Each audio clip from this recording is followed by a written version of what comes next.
with my brother Michael Imhotep, host of the African History Network show.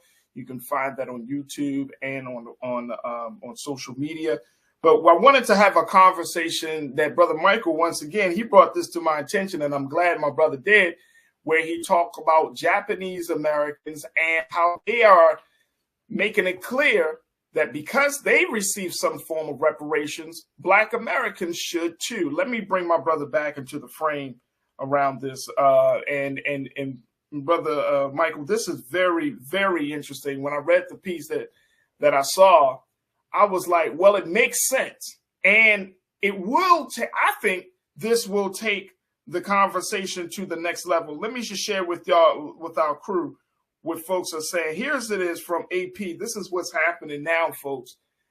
Take a look at this. From California to Washington, D.C., activists are joining revived reparation movements and pushing for formal government and compensation for the lasting harm of slavery's legacy on subsequent generations, from access to housing and education to voting rights and employment. Japanese American activists in California are studying the landmark report issued by the California's task force and plan to reach out to college students, churches, and other community groups to raise awareness about why Black reparations is needed and how it intersects with their own struggle. All right, Keenan, let's stay right there for a minute. Then we'll share the second quote in a minute. But I want to go to you, Brother Michael, on this. This is very interesting because I remember, Brother Michael, when that conversation, and make sure you're not on mute, big bro. I remember, yes. There we go. When there was a conversation about the violence that was happening, that spate of violence that was happening against Japanese Americans in certain cities like New York City and other parts of the country, Black people, I remember having this conversation on this platform where Black people were like, oh, so the government can address the violence against Japanese.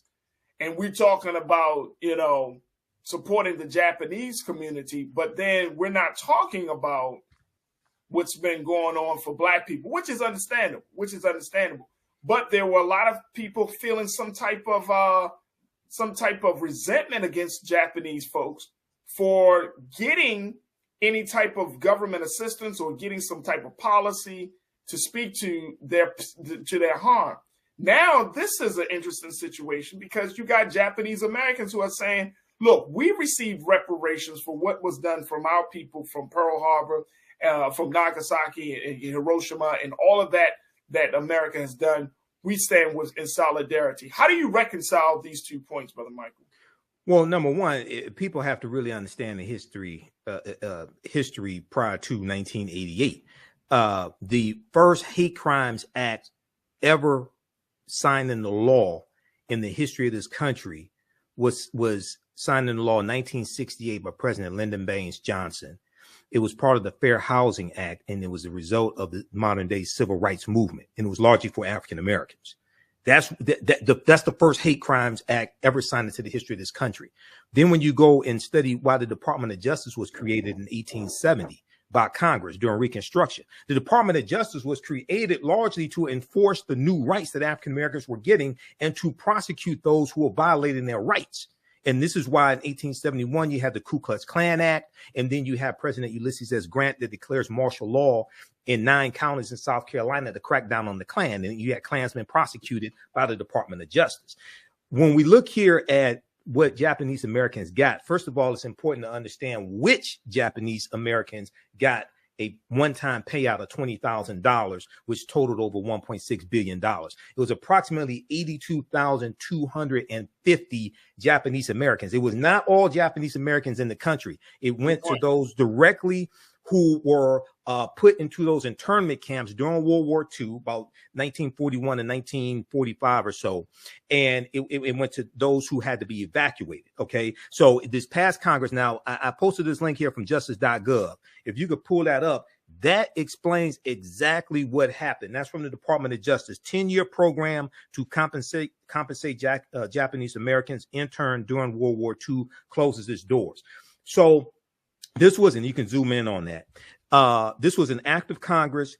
It only went to those who were survivors of the internment camps. Now, members of the Congressional Black Caucus at this time advocated for this also this restitution. So this was 1988 that this bill passed. They left a 10-year window for people to make claims. In 1989, the Honorable John Conyers from Detroit introduced H.R. 40 to have a study done by the federal government on the harms of that slavery has done and the consequences of slavery, the legacy of slavery to African Americans. So that was the year after this. Now the problem is based upon Title VI of the 1964 Civil Rights Act, Section 601, non-discrimination and federally assisted programs. Race-based programs are illegal at the federal level. You also have a similar law in California, which is why the California Reparations Task Force is prescribing their reparations based upon lineage, as opposed to just race, just being black. Right. Okay, so they can get around that and withstand court challenges, because whatever they pass will be challenged in court. You have to be able to withstand court challenges. That's all you have to understand law. Now, the problem with us is that all of the last of the former slaves died in the 1950s. So our situation is different than Japanese Americans, because that restitution only went to those who were directly harmed. For us, all the last of the former slaves died in the 1950s. So this is why you're going to have to approach it differently. And what will be what California is doing is probably what will be adopted at the federal level. If something is adopted, you have to do it by lineage. But the most important thing that we have to understand is that this is not about a check. This is about comprehensive reparations. And if you read the 500-page study that the California Reparations Task Force released in June of 2022, and I'm posting here in the chat the article from the Washington Post that breaks this down, and it has the link to the 500 study, because I've gone through it and read part of it.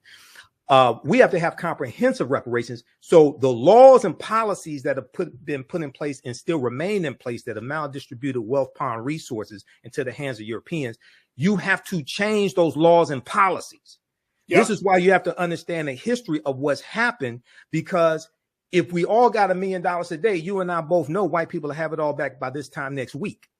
And the only thing you would have done is stimulated their economy, but the laws and policies that now distributed wealth, power, and resources into their hands in the first place will still be there. Okay. Let me throw this out there as well, Brother Michael. And I'm glad that you're bringing these points up. One of the things that was said was referenced is this Pew Research Center poll that was done about the issue. Right. Take a look at this, folks. Only 30% of U.S. adults surveyed by the Pew Research Center in 2021. And Keenan, let's pull this second quote up for me, please. Thank you, bro. Only 30% of U.S. adults surveyed by the Pew Research Center in 2021 supported reparations for slavery.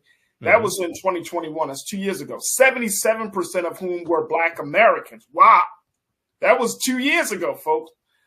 Support among Latinos and Asians were 39% and 33% respectively, and white Americans had the lowest rate of support at 18%. Now, some advocates said that the idea of reparations for the World War II incarceration camps was once considered outlandish. But many, take this look, I want y'all to listen to this, y'all. Right. Many young third-generation Japanese Americans were inspired to mobilize from civil rights and ethnic pride movements, including the Black Panther Party and the Brown Berets, who promoted Chicano rights. Look, folks, look at this. Take a listen, folks. Let me just say this, and Brother Michael, we only got a couple of moments left. Okay. But I'm bringing this up because if we understood that the struggle of Black people in this country serves as the metric, the standard, the very reference point on what human rights look like in this country, right? We open the door. Our struggle opens the door for other salvation. Right.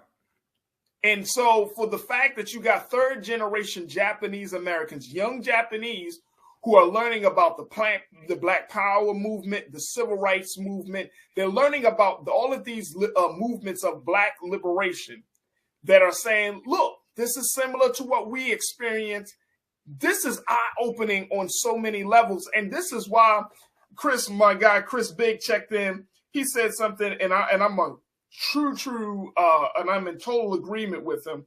Chris, you made the point. You said the benefits. Let me just make sure. Let me make sure I'm pulling this up.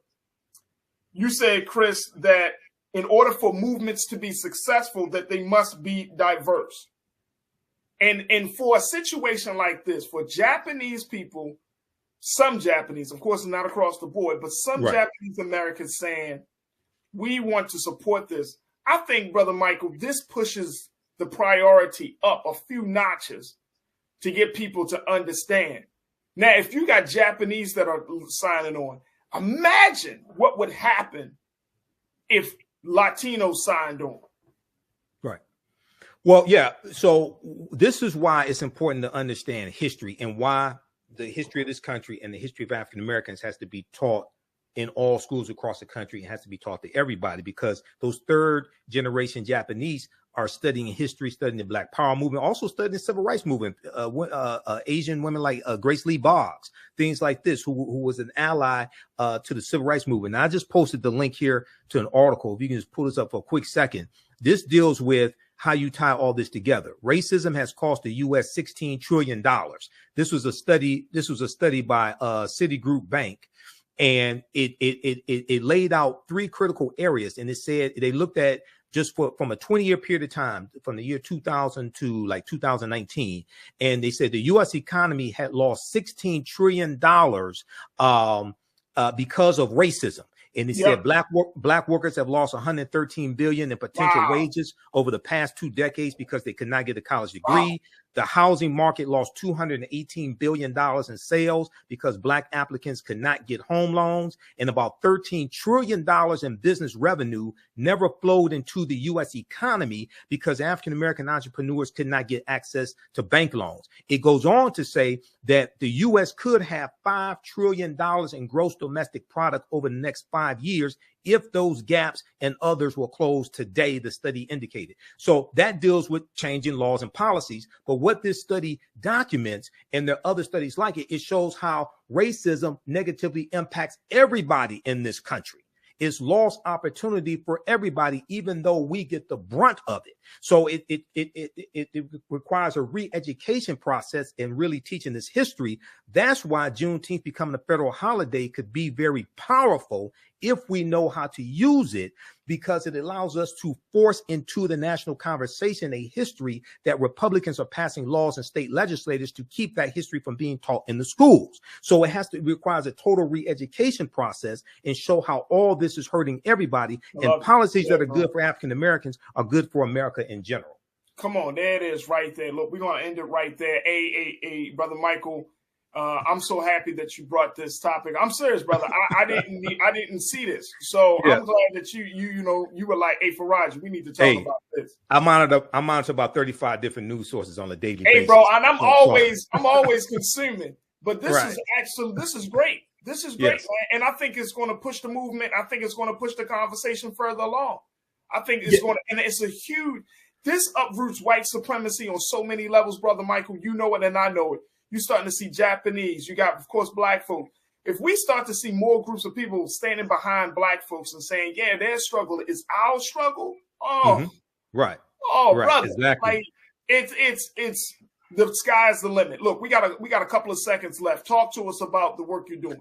Okay, visit our website, theafricanhistorynetwork.com. We had 2 new 12-week online courses that just started up this past weekend, the weekend before. Ancient Kemet, the Moors, and the Ma'af for understanding the transatlantic slave trade, where they didn't teach you in school, on Saturday, 2 p.m. to 4 p.m. Eastern Standard Time. And then on Sunday, Black resistance movements, Haitian Revolution, the U.S. Civil War, the Civil Rights Movement, and Black Power Movement, 1800 to 1968. So register for both of those classes. We do the sessions live. All the sessions are archived and recorded. You can go back and watch it anytime. Even after the course is over with, you'll still have full access. You can watch it. And this information is PG-13. You can use this with your children as well.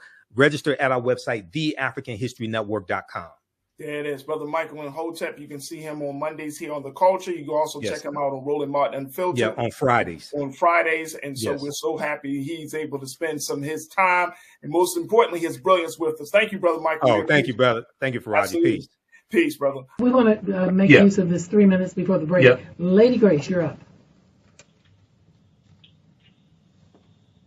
Thank you. And I have a statement and a question for your guest there. First of all, I truly thank you for your call of service, the knowledge that spills out of your mouth on a regular basis. Oh, thank you. You're doing, this is my version of excellence for the majority of our people. Oh, thanks. Really. Thank you. And I don't use excellence too much either, because everybody's excellence is a little different. Did you actually apply for the fictitious task force at the city council about the reparations? Did you apply for that? That's one question. Did I apply to be on the task force? Yes. No, I didn't apply. Some people ask me to be on the task force. My hands are full with what I'm doing, and I can't. I don't have the time. I can't do it. Well, they should have reached out to you. You should have been appointed and paid, literally. But I'm going to say this on a national level. If something like this comes about, would you be willing to sit on a panel and help draft this whole changing thing? Well, he has a national platform because you're on Roland Martin. I'm on Roland Martin's show on Fridays. Yeah, I'm a panelist. Yes. So here's the deal, my sister. And this came up on Farajii Muhammad's show yesterday on the Black Star on Roland's network. And I talked about this last Friday on Roland's show.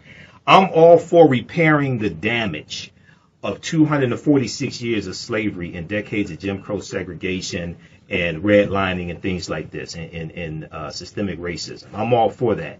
Now, my concept as a historian and someone who's also a political commentator, also understands politics and law. First of all, reparations, the root concept means repairing the damage of a harm that was done. Okay? To repair means to restore you, to make you whole again. All right. So before we start talking about how to repair the damage, we first have to analyze who African people were and what African people had before the damage was done. Wow. Just trying to give a check. That's heavy. And trying to equate a check to the fact that we didn't get paid, our ancestors didn't get paid for 246 years. That's not reparations. Okay. Wow.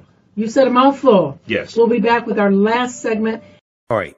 So this article is from February 24th, 2023.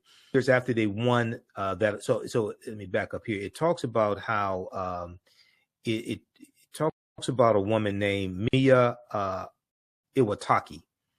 And it says when Mia Iwataki and other Americans fought in the 1980s for the U.S. government to apologize to the families it imprisoned during World War II, Black politicians and civil rights leaders were integral to the movement.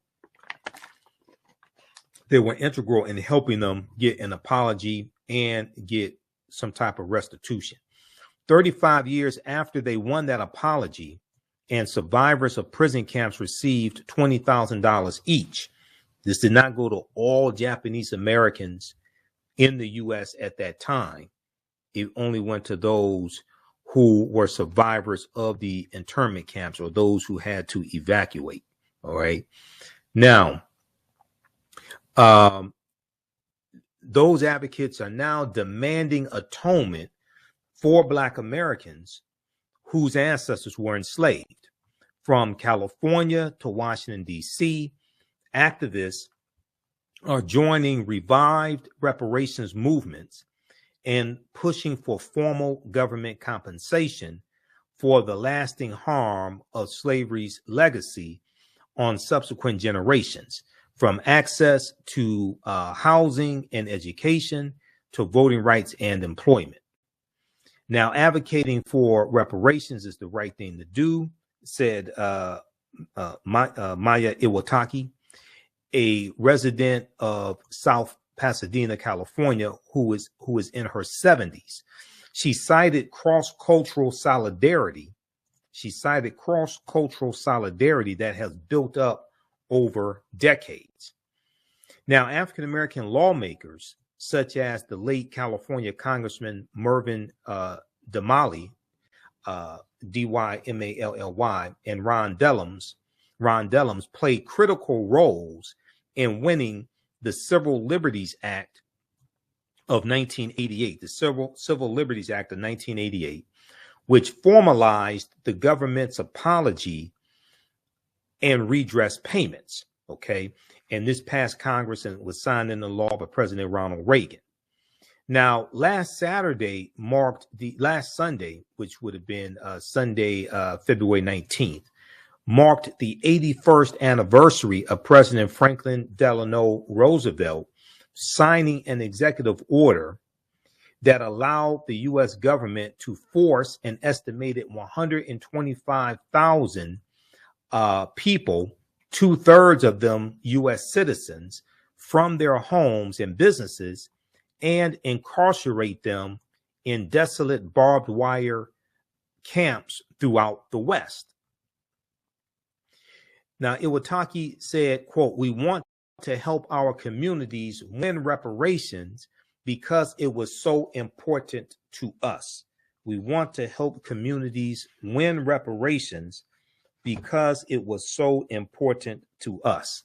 Now, after stalling for decades at the federal level, after stalling for decades at the federal level, reparations for slavery has received new interest amid a national reckoning over the 2020 police killing of George Floyd.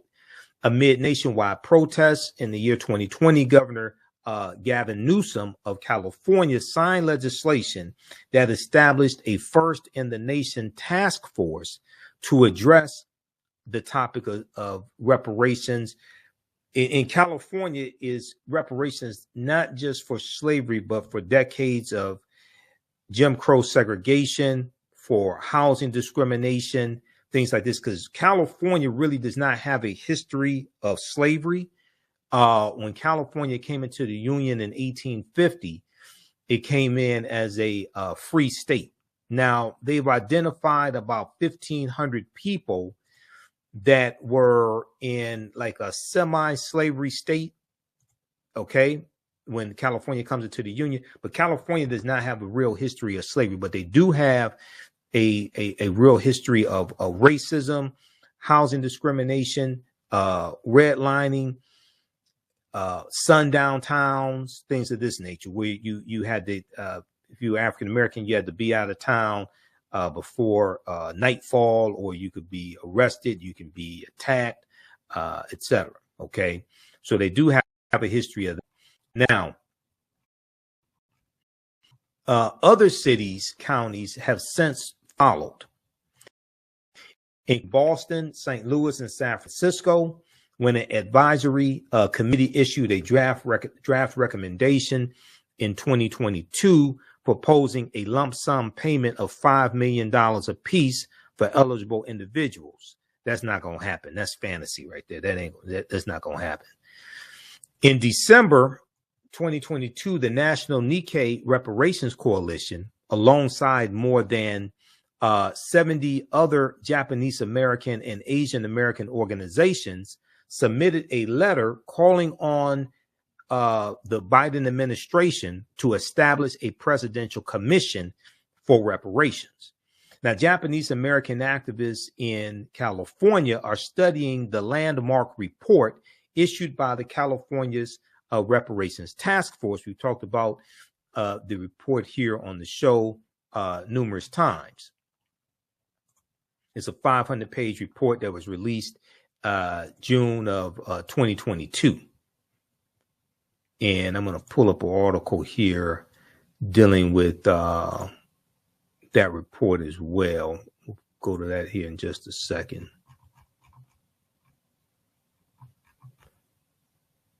Okay. So Japanese American activists in California are studying the landmark report issued by California's task force and plan to reach out to college students, churches, and other community groups to raise awareness about why African Americans reparations for African Americans is needed, and how it intersects with their own struggle of Japanese Americans.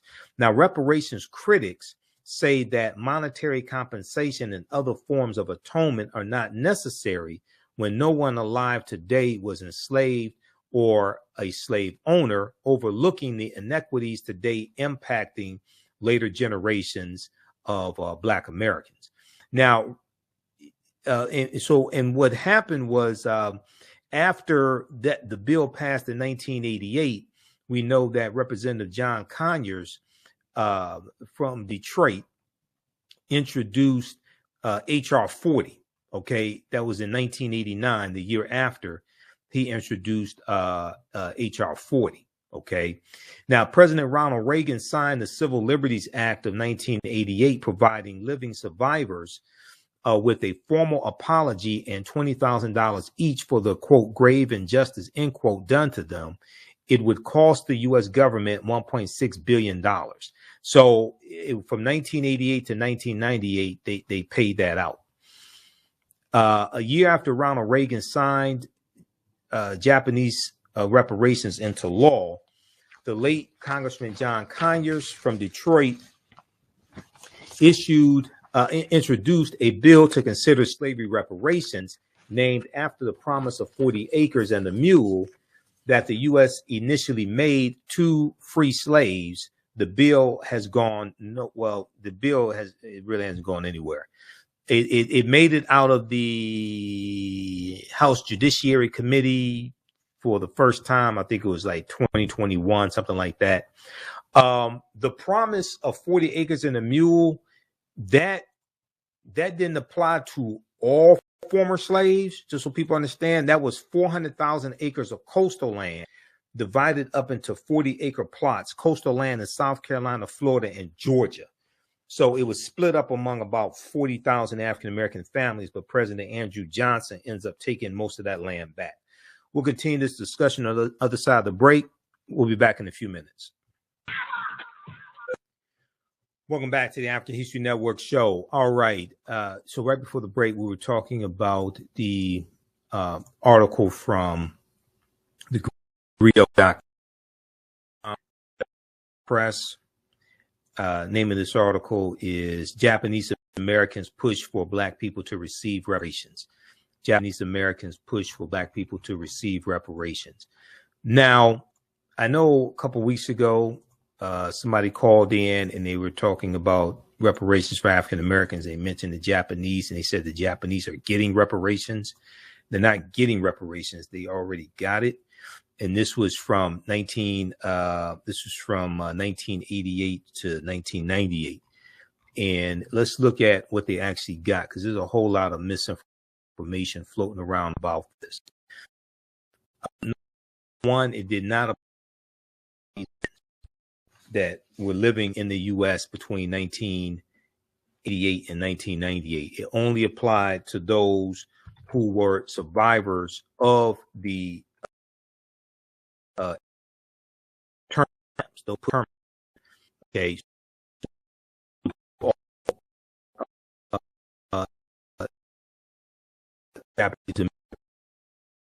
Or anything like that. And it was a one-time payment of $20,000, and it went to approximately 82,250 Japanese Americans. Okay, so it's entirely different than what a lot of people are advocating for African Americans when it comes to reparations, because they want it for all African Americans. This was very specific.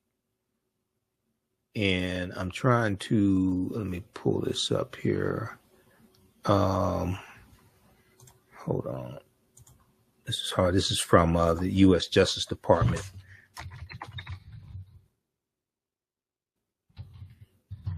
In your program to compensate Japanese Americans interned during World War II. So this is at justice.gov. The Department Department of Justice website.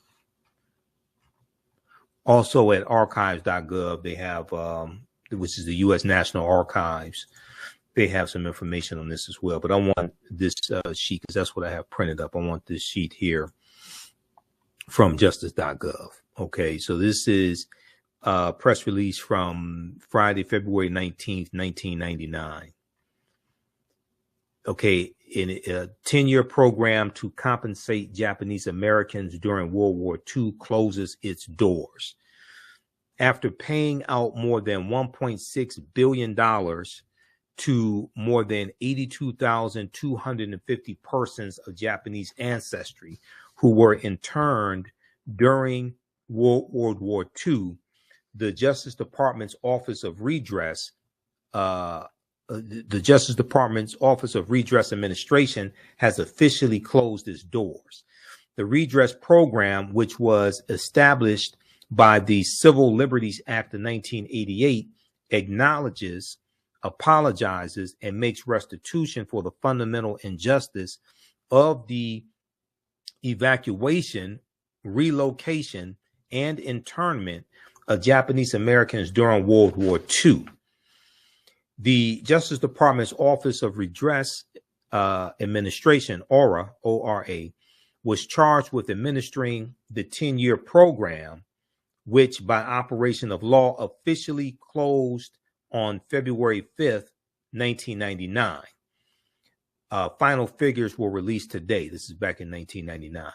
So since the program's inception, ORA has provided $20,000 in redress to 82,219 eligible claimants. This did not go to all Japanese Americans who were living in the United States between 1988 and 1998 or 1999. This was very specific. It went to approximately 82,219 Japanese Americans. This totaled more than $1.6 billion. So here they break down what the stipulations were. In order to have been eligible for restitution, an applicant had to have been alive on August 10th, 1988, a U.S. citizen or permanent resident, U.S. citizen or permanent resident alien during the internment period, which was December 7th, 1941 to June 30th, 1946. There had to be a person of Japanese ancestry or the spouse or parent of a person of Japanese ancestry, and evacuated, relocated, interned, or otherwise deprived of liberty or property as a result of federal government action during the internment period and based solely on their Japanese ancestry.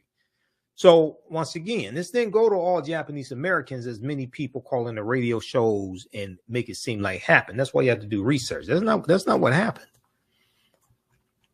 Now, the problem when it comes to reparations for African Americans is that all of the last of the former slaves died in the 1950s.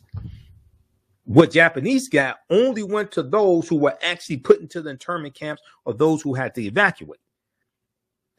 For us, our situation is different because all the last of the former slaves died in the 1950s, number one. But number two, based upon the 1964 Civil Rights Act, Title VI of the 1964 Civil Rights Act, non-discrimination in federally assisted programs, race-based programs are illegal at the federal level. So you're not going to have reparations for all. You're not going to have reparations for all black people in this country. That ain't going to happen. Okay. And the sooner people come to understand law and come to that realization and stop playing games with our people, everybody ain't going to, all black people not going to get a check. That's not going to happen. That's illegal. We don't understand law enough to understand that. And then the people that do understand law enough don't have the testicular fortitude to tell our people that the people that make you think that you're going to get it, everybody going to get a check, is they're lying to you. That's just all there is to it. Civil Rights Act of 1964. This is what I want right here. And this is at, I want archives.gov. Okay, where is this? Okay, it's Title VI of the 1964 Civil Rights Act. Is non-discrimination in federally assisted programs. Okay. Also, they have it at archives.gov as well.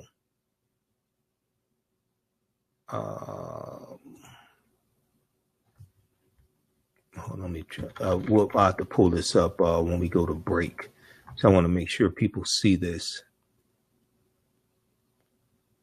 Okay.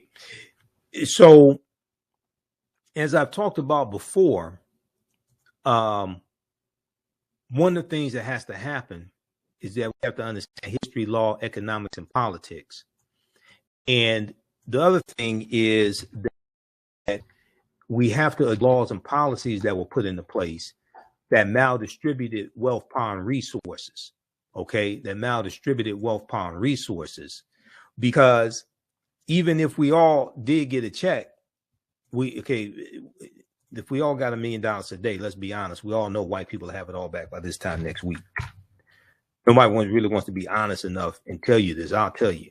Okay, I mean, come on. 97% of our dollars are spent with people that don't look like us.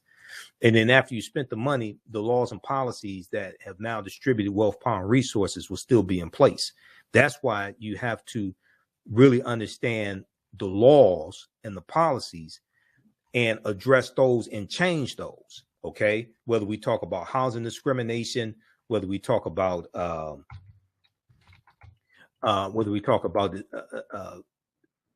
discrimination when it comes to jobs, maldistribution of wealth, etc. You have to change those policies that were actually put in place that maldistributed wealth, power, and resources in the first place.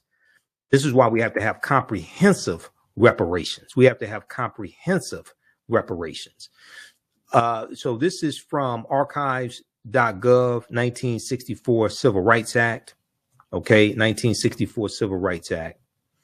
And this deals with Title VI of the 1964 Civil Rights Act, non-discrimination in federally assisted programs. Section 601. It says no person in the United States shall, on the ground of race, color, or national origin, be excluded from participation in, be denied the benefits of, or be subjected to discrimination under any program or activity receiving federal financial assistance. This is why it's illegal to have policies at the federal level for just one race of people. This is why when Ice Cube put out his contract with Black America, or whatever he called it, even though I talked about this before and said I think he meant well, he didn't consult with I don't think he consulted with legal scholars. I don't think he consulted with attorneys that have experience in crafting legislation, because you're not going to have you're not going to have policies that are only for African Americans. That's illegal. That's not going anywhere. And if somehow it gets implemented, you're going to be sued. The government will be sued in court. It's going to be overturned in the courts. Okay. So read this. So we have to understand how to craft policies that are beneficial to African Americans, but will withstand a legal challenge in court, but they're not going to be exclusive to African Americans. We'll continue this on the other side of the break. Listen to the African History Network show right here on 910 AM, the Superstation, WFDF. I'm Michael Imhotep. We'll be back in a few minutes. Hotep, everybody. Hey, this is Michael Imhotep, founder of the African History Network and host of the African History Network show. Some of you all saw me on Farajii Muhammad's show, The Culture, on Monday, February 27th. And we talked about Scott Adams, creator of the Dilbert comic strip, who is losing newspapers that carry his comic strip because of a racist tirade that he went on. And at the end of the show, I talked about 2 online courses that I teach on the weekend, 2 online history courses. So on Saturdays, I teach a 12-week online course called Ancient Kemet, the Moors, and the Ma'afa Understanding the Transatlantic Slave Trade, what they didn't teach you in school. And this class just started up Saturday, March 4th, 2023. We have class number 3, and I teach this class 2 p.m. to 4 p.m. Eastern Standard Time. So we deal with thousands of years of history and what leads up to the transatlantic slave trade taking place. I do a PowerPoint presentation. We have book references, articles, video clips, and you'll never look at history the same way. When we study the transatlantic slave trade, we can't start studying our history in slavery.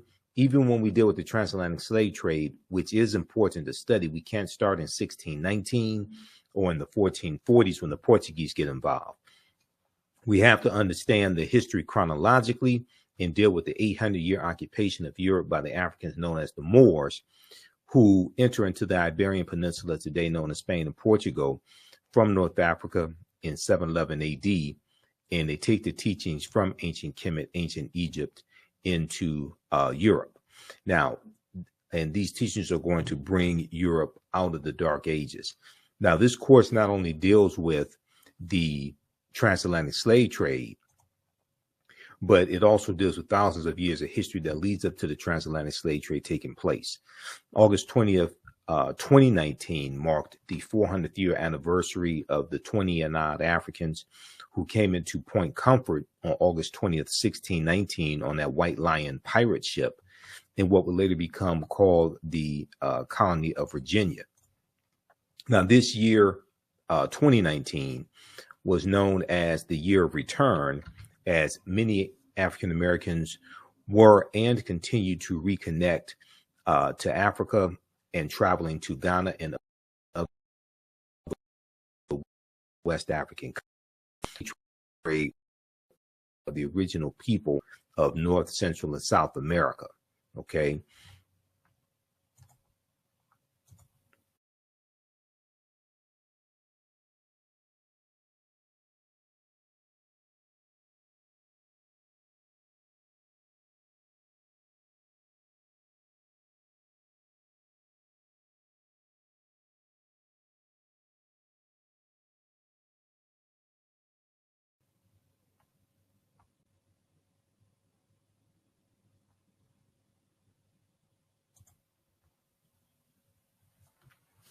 So this year was known as the year of return, 2019, as many African Americans were and continue to reconnect to Africa and traveling to Ghana and other West African countries. When we discuss the transatlantic slave trade, we have to first understand that African people are the original people of North, Central, and South America and have been in the land we call the United States of America at least 51,700 years. And one of the sources that we use in the class is Dr. David Imhotep's book, The First Americans Were Africans, Documented Evidence. Now, you don't have to buy any of these books to follow along in class, but we use them for reference. So there's about 70, 80 articles that we reference as well. Visit our website, theafricanhistorynetwork.com, theafricanhistorynetwork.com. And we have the information right on the homepage of the website. 12-week online course, Ancient Kemet, the Moors, and the Ma'afa. Understanding the transatlantic slave trade, what they didn't teach you in school. So this class is on sale, $80 right now. Our next class is Saturday, March 4th, 2023, 2 p.m. to 4 p.m. Eastern Standard Time. Click right here to register for the full course. So I do the sessions live. All the sessions are archived and recorded. Even after the 12-line course is over with, you can go back and watch the entire course as much as you want to. You'll have full access. All right. And then we also have a bundle pack where you get both classes that I teach on sale for $120. That's a $300 value. There will be 5 of my lectures that will be in the video library when you log into your account. And you'll be able to watch 5 of my lectures as a free bonus as well. Now, the second class that I teach deals with history from 1800 to 1968. And this is Black resistance movements from the Haitian Revolution to the Civil War Civil Rights Movement and Black Power Movement, 1800 to 1968. So I teach this class on Sundays, 2 p.m. to 4 p.m. Eastern Standard Time. Our next class is Sunday, March 5th, 2023. And with this course here, we study in depth this 168, 170 year period of history. Okay, this is a 12-week online course as well. Same structure as the first class. Click right here to register here. And we have to understand that history leading up to the Civil War, what led up to the Civil War taking place, but then also understand what happened after slavery ended as well. Okay, and this helps us understand how we got to where we are today. What were the laws and policies? That were put in place to put us in the predicament that we're in today as African Americans, to understand where we need to go from here. Okay, so in the aftermath of the insurrection on January 6, 2021, at the U.S. Capitol, many leading historians drew parallels between the violence that we saw January 6, 2021, and the Reconstruction era, which is 1865 to 1877. And this is the period after the Civil War ended in 1865. This was a period of political revolution directly following the American Civil War. Now, this 12-week online course will analyze U.S. history primarily from the African-American perspective, beginning in the period 1800 to 1856, leading up to the end of the Civil War, okay, in 1800 to 1865 as well, and the 13th Amendment. We'll look at the Reconstruction era, 1865 to 1877, the Red Summer of 1919, the Jim Crow era, World War I, the Great Migration, 1915 to 1970, World War II, the Civil Rights Movement and Black Power Movement. To better understand where we need to go from here and the laws and policies that need to be put in place, but you have to understand how you got to where you are today. The laws and policies that have now distributed wealth, power, and resources into the hands of Europeans. And we have to understand the lasting legacy of slavery as well. Now, it's important to understand this chronology of history to get a better understanding of how we got to where we are now, to understand where we go from here. Unfortunately, some of this history is repeating itself. Okay, unfortunately, some of this history is repeating itself. So this class, you can register for it now. As soon as you register, you can watch the class number 1 that we just had. That's that. All right.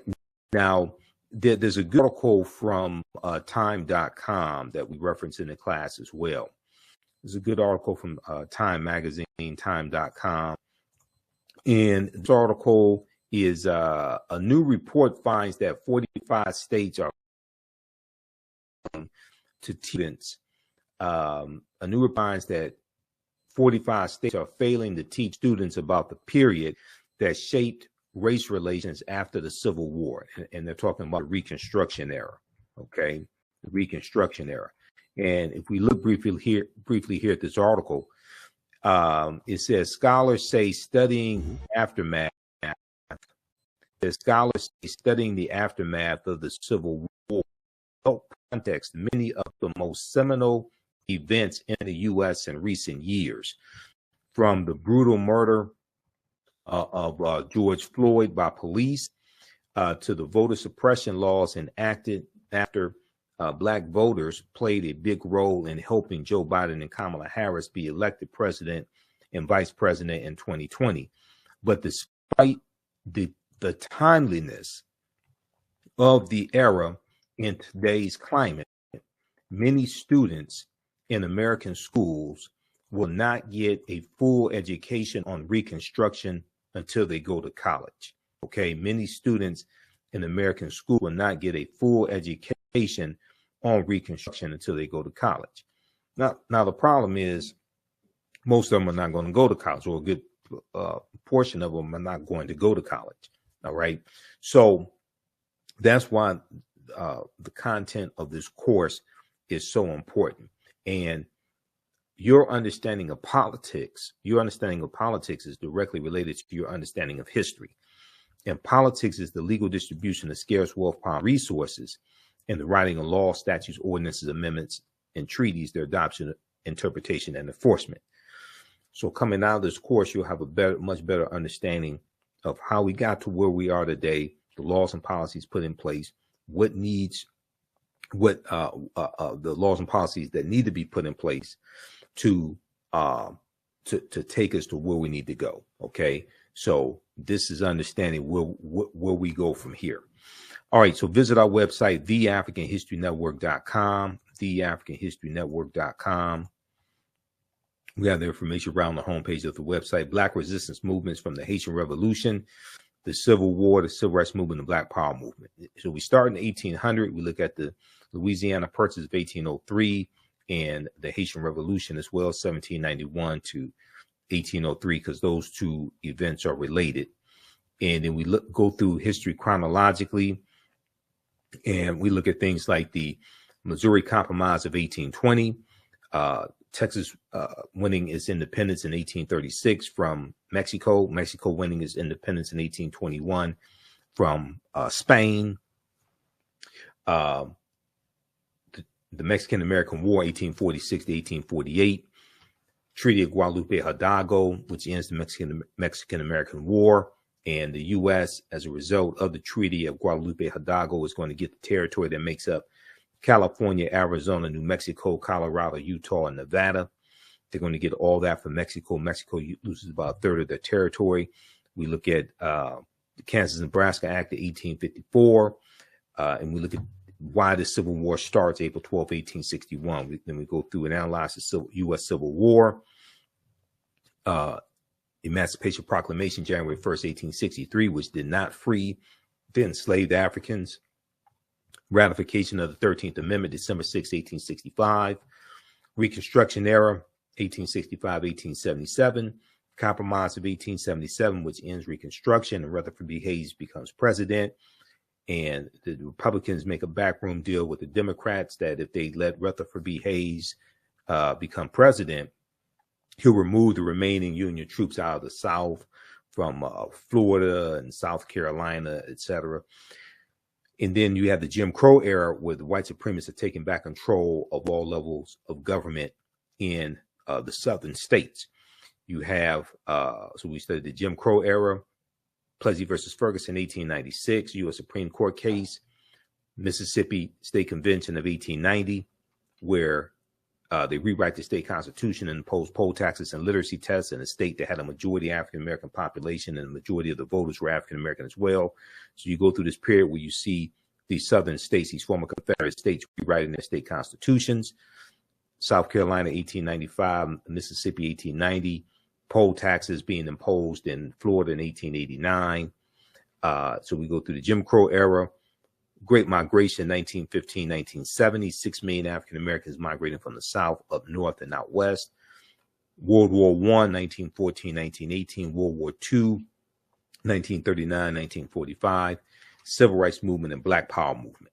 Okay, to understand what happened to us after slavery ended and what leads up to the Civil War taking place, so we can understand how we got here today and understand history, law, politics, and economics, to understand where we go from here. So Black resistance movements from the Haitian Revolution to the U.S. Civil War, Civil Rights Movement, and Black Power Movement. Okay, so you register for that class right now at theafricanhistorynetwork.com, theafricanhistorynetwork.com.